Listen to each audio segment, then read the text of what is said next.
दोस्तों, ये निश्चित है कि मेहनत के बिना कुछ भी हासिल नहीं किया जा सकता।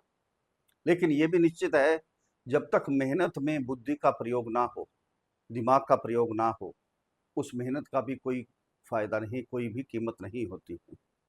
हम उसमें अगर दिमाग लगाएँगे, अपनी बुद्धि लगाएँगे, फिर मेहनत करेंगे, फिर हम जीवन में सब कुछ हासिल कर सकते हैं। नमस्कार दोस्तों, मैं आचार्य राकेश वशिष्ठ, एस्ट्रोलॉजर, न्यूमेरोलॉजर, वास्तु एक्सपर्ट। आप सभी का स्वागत है आपके अपने चैनल एस्ट्रो राकेश जी पर। दोस्तों, केतु के प्रहार से बचना है, वहाँ सावधान रहना है। ये थंबनेल आपने देख लिया।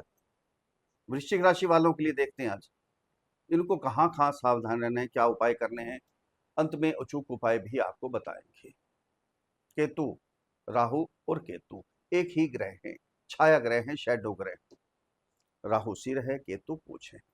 जब समुद्र मंथन हुआ था तो क्या हुआ था? अमृत कलश निकला था।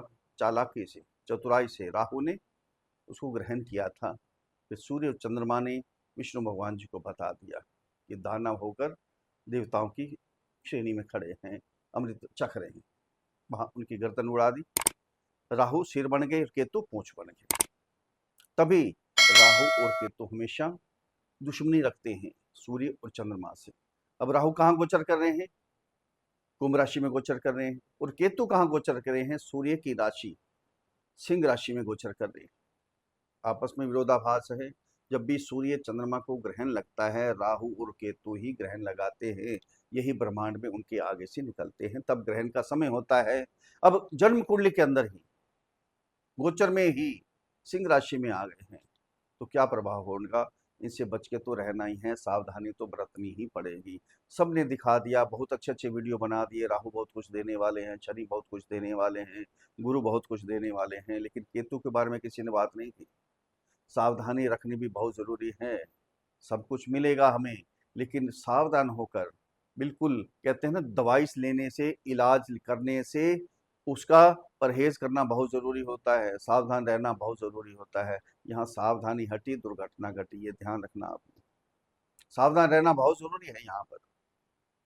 अब कहाँ गोचर कर रहे हैं? वृश्चिक राशि वालों के कर्म स्थान पे 10th हाउस में गोचर कर रहे हैं दोस्तों। सबसे पहले अपनी जन्म कुंडली को देखिए। अगर जन्म कुंडली के अंदर भी आपके केतु खराब हैं, गोचर में तो खराब है ही, क्लियर बात है, इसमें झूठ नहीं है। यहाँ गोचर में इतने अच्छे नहीं है केतु।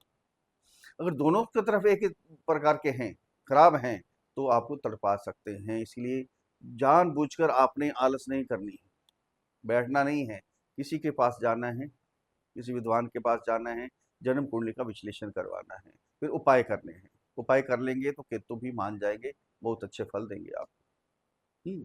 जिनकी जन्म कुंडली के अंदर अच्छे हैं लेकिन गोचर में खराब आ रहे हैं, आप तो उनको भी सावधान तो रहना पड़ेगा, उनको भी उपाय करने पड़ेंगे। केतु के नाग देवता है, बहुत जल्दी मान जाएंगे। नाग देवता के कहते हैं ना, भ्रम है कि पूंछ में जहर होता है, पूंछ में नहीं होता, मस्तक पर जहर होता है ना। पूंछ इसलिए मारते हैं नाग देवता या लपेटते हैं पूंछ से, अपना बचाव करने के लिए, कि बचा जा सके। लेकिन जिसको एलर्जी है, शारीरिक कष्ट है, स्किन में प्रॉब्लम है, उनको और भी ज़्यादा खराब हो जाता है, क्योंकि ये स्किन प्रॉब्लम देते हैं, एलर्जी देते हैं स्किन में। इनकी पूंछ जो है नाग देवता की, यही ध्यान रखना है। यहाँ सावधानी बरतेंगे तो आपके लिए अच्छे फल मिलेंगे, बहुत ज़बरदस्त मिलेंगे, सब कुछ देकर जाएंगे आपको। दोस्तों, जन्म कुंडली पर आधारित वीडियो नहीं है, ये राशि कुंडली, चंद्र कुंडली पर आधारित वीडियो है। जिनकी जन्म कुंडली के अंदर ये 8 नंबर है, 8 नंबर पर चंद्रमा विराजमान है, उनके लिए वीडियो है, या जिनका नाम वृश्चिक राशि पर रखा गया। अगर अपनी जन्म कुंडली का विश्लेषण हमारे से करवाना चाहते हैं तो नीचे वीडियो में नंबर है, डिस्क्रिप्शन बॉक्स में नंबर है, वहां मैसेज कीजिए, आपको रिप्लाई किया जाएगा। छोटी सी फीस है, उसको अदा कीजिए, आपको समाधान दिया जाएगा।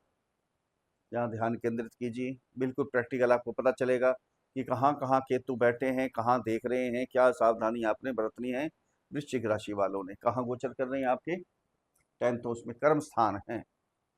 यहाँ एक चीज ध्यान रखनी है आपने, काम तो करेंगे आप, नौकरी है चल रही है, बढ़िया है, बिजनेस है चल रहा है, बढ़िया है, लेकिन यहाँ केतु सेटिस्फाइड नहीं होते हैं। आप कोई भी काम कर रहे हैं, जॉब कर रहे हैं, सेटिस्फाइड नहीं होगा, आत्मसंतुष्टि होनी ही नहीं है, केतु नहीं करते। यहाँ थोड़ा सा सावधानी बरतनी है, थोड़ी सी आत्मसंतुष्टि लेकर आनी है, सेटिस्फाइड होना सीखना है। बिजनेस में भी यही चीजें हैं कैरियर बहुत बढ़िया जाएगा, बहुत ज़बरदस्त जाएगा, लेकिन सेटिस्फाइड होना आपने ही सीखना है, ये ध्यान रखना है।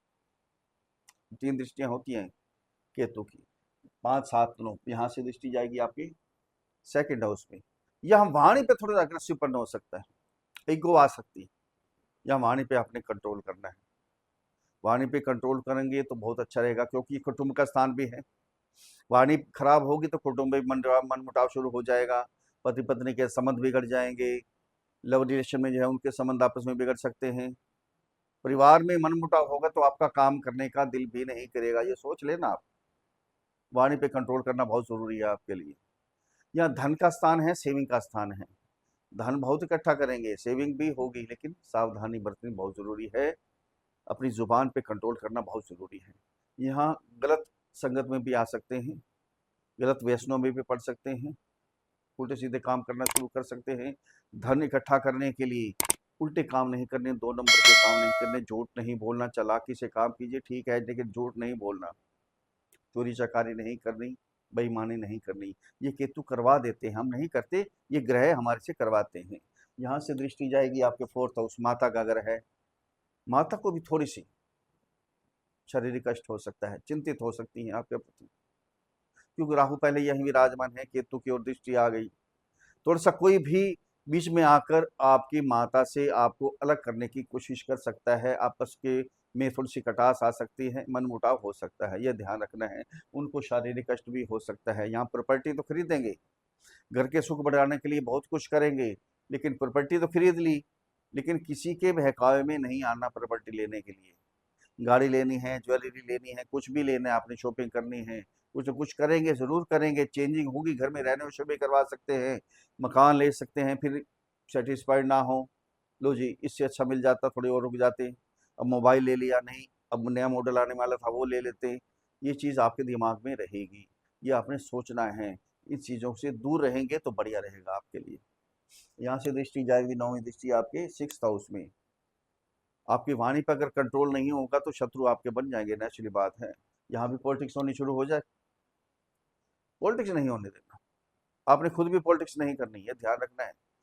यहाँ नौकरी में मिलेगी, नौकरी मिलने के पूरे चांस हैं, लेकिन बिल्कुल पॉजिटिव नेगेटिव सोच के ज्वाइन करनी है आपने।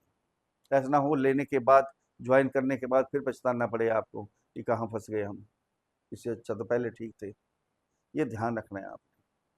यहाँ रोग रिपू ऋण, कोई शारीरिक कष्ट हो सकता है, अगर जिसके केतु जन्म कुंडली के अंदर भी खराब है, स्किन प्रॉब्लम हो सकती है, आपको एलर्जी हो सकती है, पेट में स्टमक रिलेटेड प्रॉब्लम हो सकती है, गड़बड़ हो सकती है, ये ध्यान रखना है। इन चीज़ों का ध्यान रखेंगे तो आपके लिए बहुत अच्छा रहेगा।